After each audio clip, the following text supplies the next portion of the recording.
అంటాం, అంతేనా? అంటే కౌంటబుల్లే కదా అవి. కౌంటబుల్ సెట్ అన్నా ఫైనైట్ సెట్ అన్నా రెండు ఒకటి. ఇన్ఫైనైట్ సెట్ అంటే ఏంటి? లాస్ట్ ఎలిమెంట్ ఏంటో తెలియదు మనకంటే, ఎన్ని ఉన్నాయో ఎన్ని ఎలిమెంట్స్ ఉన్నాయో ఏంటి తెలియదు.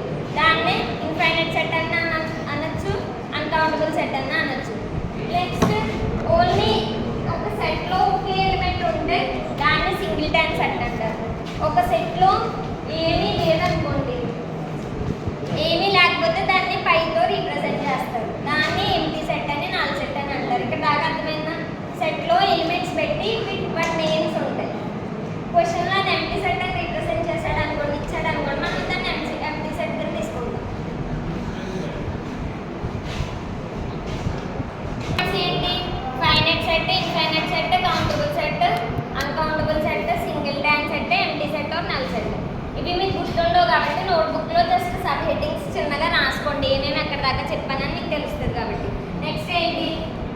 కార్డినాలిటీ. కార్డినాలిటీ అంటే సెట్లో టోటల్ ఎన్ని నెంబర్స్ ఉన్నాయి, ఎన్ని ఎలిమెంట్స్ ఉన్నాయో దాన్ని రీప్రజెంట్ చేసేదాన్ని కార్డినాలిటీ అంటారు. దీంట్లో ఎన్ని సెట్స్ ఉన్నాయి, ఎన్ని ఎలిమెంట్స్ ఉన్నాయి? 3.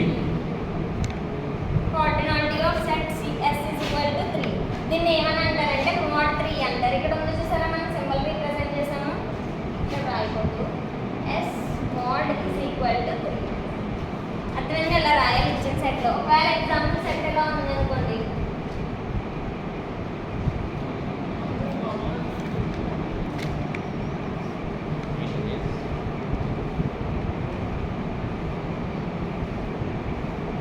ఇలా ఉంది. దీంట్లో ఎన్ని ఎలిమెంట్స్ ఉన్నాయి? దీని మొత్తాన్ని ఒక ఎలిమెంట్ కింద తీసుకోవాలి, దీని మొత్తాన్ని ఎలిమెంట్ కింద తీసుకోవాలి.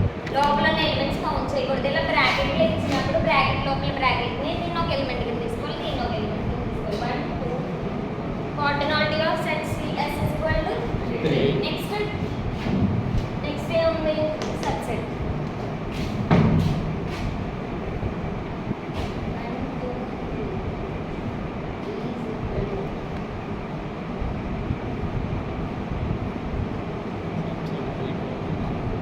ఇలా 2 సెట్స్ ఉన్నాయమ్మా. సబ్సెట్ అంటే ఏంటంటే ఏలో ఉన్న ఎలిమెంట్స్ అన్ని బిలో ఉంటే ఏ సబ్సెట్ ఆఫ్ బి అంటారు. అర్థమైందా? ఏలో ఉన్న ప్రతి ఎలిమెంట్ బిలో ఉండాలి, అప్పుడు ఏ అనేది బికి సబ్సెట్ అవుతుంది. ఓకేనా? అర్థమైందా?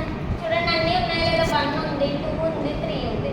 దాని ఆర్డర్ అనేది ఇంపార్టెంట్ కాదు.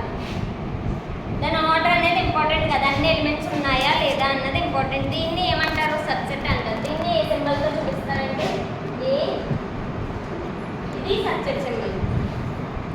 ఓకేనా? ఇప్పుడు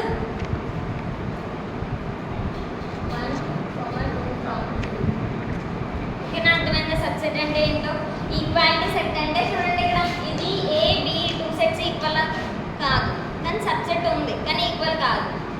ఈక్వాలిటీ సెట్ అంటే ఏంటంటే ఏ అనేది బికి సబ్సెట్, బి అనేది ఏకి సబ్సెట్. ఇలా అవ్వాలంటే ఏమవ్వాలి? 2 సెట్స్ ఈక్వల్ అవ్వాలి, అప్పుడే ఏ సబ్సెట్ బి అవుతుంది, బి సబ్సెట్ ఏ అవుతుంది, అంతే కదా? అప్పుడు దాని మీనింగ్ ఏంటి? డైరెక్ట్గా ఏం చెప్తుంది? ఏ ఈక్వల్ టు బి. దాన్ని ఏమంటారు? ఈక్వాలిటీ ఆఫ్ సెట్ అంటారు. అంటే 2 సెట్స్ ఈక్వల్గా ఉంటే దాన్ని ఈక్వాలిటీ ఆఫ్ సెట్ అంటారు. దాన్ని next proper subset. Proper subset అంటే ఏంటంటే ఏ అనేది బికి సబ్సెట్ అవ్వాలి, కానీ ఈక్వల్ ఎప్పటికీ కాకూడదు ఏ అంటే. అర్థమైందా? ప్రాపర్ సబ్సెట్కి సబ్సెట్కి డిఫరెన్స్ ఏం లేదు. ప్రాపర్ సబ్సెట్లో మనం స్పెసిఫిక్గా మెన్షన్ చేస్తున్నాం, ఏం మెన్షన్ చేస్తున్నాం? ఏ అనేది బికి ఈక్వల్ అవ్వకూడదు. ఓకేనా? మామూలు సబ్సెట్లో ఏమని చెప్తాం?